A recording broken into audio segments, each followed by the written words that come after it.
I've got about apparently 5 or 6 minutes to say the most useful things I can think of. I'm going to do my best.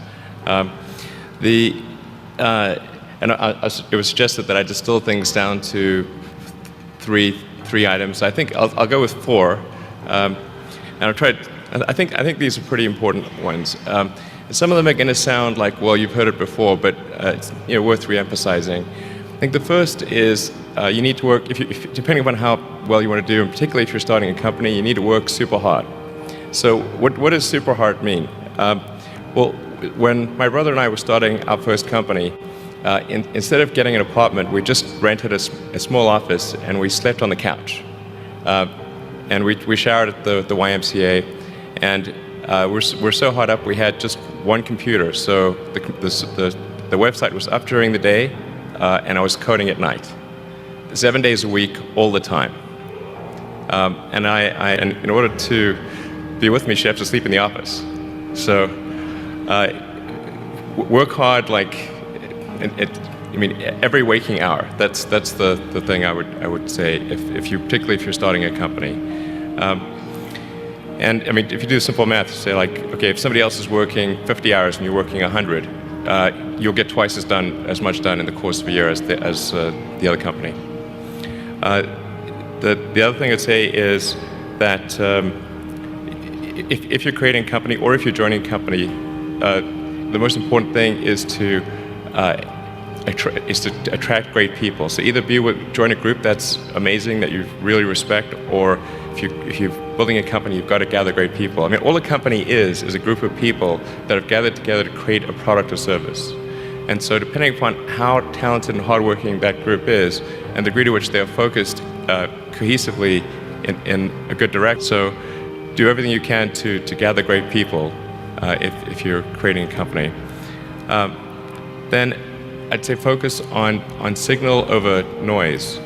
A lot of companies get confused. They spend money on things that don't actually make the product better. So, for example, at Tesla, we've never spent any money on advertising. We put all of the money into R&D and manufacturing and design to try to make the car as good as possible. I think that's the way to go. So, for any given company, just can keep thinking about, are these efforts that people are expending, are they resulting in a better product or service? And if they're not, stop those efforts. And then the final thing is to sort of don't just follow the trend. So the physics approach of first principles, which is, rather than reasoning by analogy, you boil things down to the most fundamental truths you can imagine, and you reason up from there.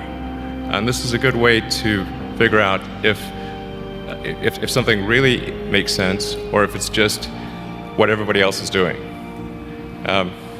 It's hard to think that way. You can't think that way about everything. It takes a lot of effort. But if you're trying to do something new, it's the best way to think.